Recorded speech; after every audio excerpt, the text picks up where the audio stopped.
कभी 3,000 करोड़ का बिजनेस करने वाले राधे श्याम नामक शख्स आज परम गुरुजी हैं।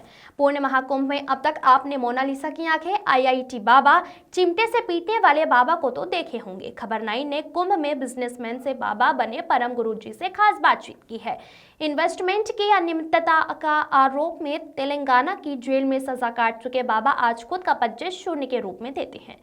हिसार में जन्मे राधे श्याम का कभी जगुआर में कई सुरक्षा कर्मियों के बीच दिखाई देते थे, वो अब भक्तों के बीच सरल सहज नजर आते हैं। देखिए, कभी अरबपति कारोबारी रहे राधे श्याम को एक फक्कड़ परम गुरुजी के रूप में। प्रयागराज से खबर 9 के लिए अनिल पुरोहित की रिपोर्ट। नमस्कार, खबर 9 के इस खास बातचीत कार्यक्रम में आपका स्वागत है।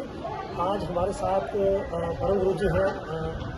बड़ा रोचक सी बात बताना चाहूँगा कि 2018 से पहले करीब 3 से 4 हज़ार करोड़ का बिजनेस रन करने वाले महाराज अब अध्यात्म की ओर रुख कर चुके हैं और इन दिनों काफ़ी चर्चा में भी है। एक प्रकरण दर्ज होने के बाद कुछ समय उन्होंने तेलंगाना के कारावास में भी बिताया था और करीब 1.5 सालों से ये सदमार्ग पर चल रहे हैं और पूर्व में राधे श्याम जी के नाम से जाने जाते थे। वर्तमान में इनको दुनिया परम गुरु जी के नाम से जानती है। आइए बाकी सवाल भी इनसे करते हैं कि ये कैसे इनका झुकाव अध्यात्म की ओर हुआ और अब इनकी दिशा बदल गई है, तो आगे किस प्रकार से इनकी योजनाएं रहेंगी और क्या कार्य होंगे।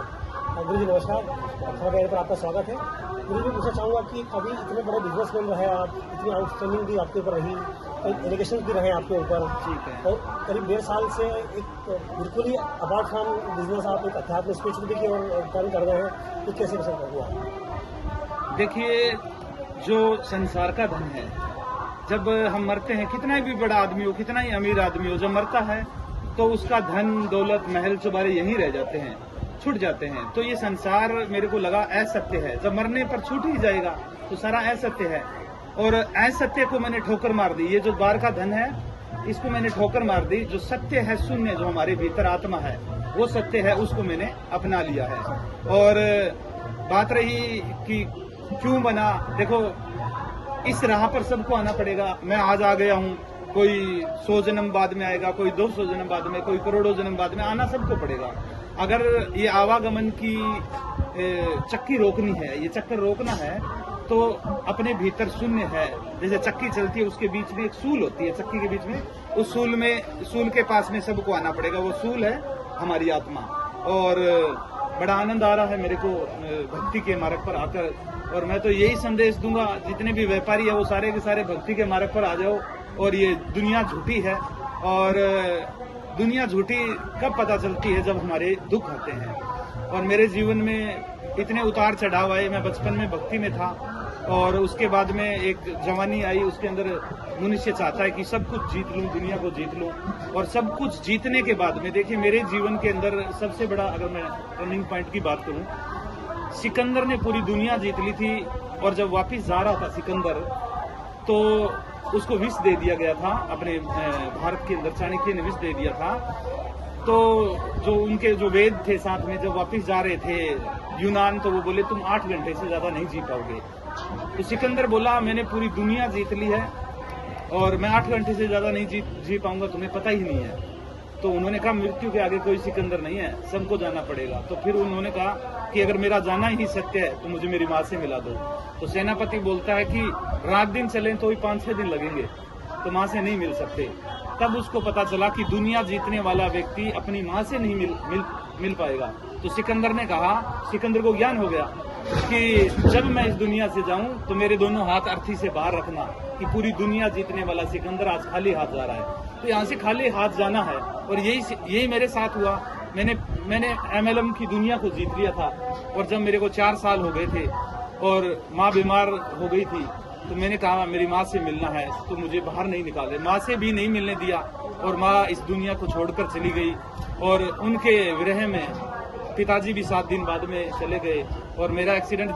जीवन के अंदर जब दुख आते हैं ना, और जो बोलते हैं कि हम अपने हैं, तुम्हारे लिए जान दे दूंगा। मेरे गांव के एरिया के लोग जिन्होंने कभी मेरे को देखा ही नहीं, तो कहीं बाहर जाते तो वो बोलते हैं तुम जानते होगे उसको, उनको जानते हो क्या राधे श्याम को? तब वो बोलते वो तो मेरे परिवार के हैं, मैंने कभी उनको देखा ही नहीं। और जब बात रही, बुरे दिन आए मेरे में, तो जो मेरे साथ में काम करने वाले, उन लोगों ने ही मेरे को इतना दुखी किया, इतना परेशान किया। तब दुख में दुख के अंदर पता चलता है कौन अपना है कौन पराया है। और जो मेरे साथ में बिजनेस करते थे वो आज भी मेरे को बहुत ज्यादा परेशान करते हैं। अगर गुरुजी मैं यही आ रहा था आपके पास कि चूंकि आपके निजी जीवन में जो क्षति हुई आपने यहाँ पर हमारे साथ साझा की है, साथ ही अध्यात्म के बारे में आपका जो दृष्टिकोण है वो भी हमको नजर आया है। लेकिन एक टीम हुआ करती थी आपकी, आपका एक स्टाफ हुआ करता था और आपके इन्वेस्टर्स हुआ करते थे, लाखों करोड़ों रुपए का जिनकी अदायगी भी बाकी है। सरकार ने भी कुछ पैसा सीज किया हुआ है और चूंकि आप आध्यात्मिक की ओर हैं लेकिन वे सांसारिक जीवन में हैं, तो वे अपना जीवन यापन करें, उनका पैसा उनको सिक्योरिटी से वापस मिले, इसके लिए क्या आगे प्लानिंग रहेगी आपकी? देखिए, उन्हीं के लिए मैं प्रार्थना कर रहा हूँ परमात्मा से कि जल्दी से जल्दी जो मेरे कलंक लगा है, ये झूठा कलंक लगाया है, दुनिया ने लगाया है, मेरे मन में ऐसा कुछ नहीं था। मैं तो खुश हो रहा था, लोगों को रोजगार दे रहा हूँ, जो सड़कों पर थे वो महलों में आ गए, मेरे को बड़ी खुशी हो रही थी। लेकिन अभी आज भी लोग मेरे को परेशान करते हैं कि हम तुम्हारे ऊपर FIR कर देंगे, हम तुम्हें मार देंगे, तुम्हें सत्संग नहीं करने देंगे। एक मैं आपको बात बताता हूँ, गीता का प्रचार करने के लिए कौन रोकेगा? दूसरा धर्म रोकेगा। दूसरा धर्म यानी आज अगर कोई अपनी दाढ़ी रख ले और मूंछें काट दे, मैं उसको मुस्लिम नहीं मानता। मैं मुस्लिम उसको मानता हूँ जो मेरे साथ में रहने वाले लोग और मेरे जो जानकार लोग हैं, मुझे गीता का प्रचार कर रहे हैं, वो मुस्लिम है और बाकी वो नहीं है, क्योंकि वो मेरे को भी परेशानी नहीं करते। मेरे साथ में सभी धर्म है, हिंदू है, मुस्लिम है, सिख है, ईसाई है, सारे बौद्धिस्ट है, सभी धर्म मेरे साथ में जुड़े हुए हैं। लेकिन कुछ लोग हैं जो शरारती, जो परम धाम आज एक अच्छा ज्ञान देने के लिए एक अच्छा फेस बनकर जब आ रहा है, तो वही लोग मेरी जड़ें काट रहे हैं। तो इससे वही बात है, चलो यही भी परमात्मा की परीक्षा है, इससे भी हम नहीं हारेंगे, आज तक नहीं हारे हैं, तो जो देना है वो हम देंगे। भगवान श्री कृष्ण को भी गवाला, छलिया, चोर, माखन चोर, पता नहीं क्या क्या नाम दिए थे, और ऐसे ही आज मुझे कोई जेल वाला बाबा बोल रहा है, कोई बिजनेसमैन बाबा बोल रहा है, कोई चोर बोल रहा है, कोई कुछ बोल रहा है, कोई ढोंगी बोल रहा है। बोलने तो कोई फर्क नहीं पड़ता, कृष्ण को भी फर्क नहीं पड़ा। मैं ये शरीर हूं ही नहीं। अगर ये शरीर 8 साल पहले मर गया, मैंने समर्पण कर दिया इस शरीर को शून्य के, कृष्ण के समर्पण कर दिया, तो अब इस शरीर को कितनी गाली दो? मैं ना तो नाम हूं, ना मैं शरीर हूं, मैं शून्य हूं और मैं कृष्ण हूं। अब गाली देने वाले कृष्ण को गाली दे रहे हैं, तो उनको आज नहीं, उनको तो 5000 वर्ष पहले भी गालियां मिलनी शुरू हो गई।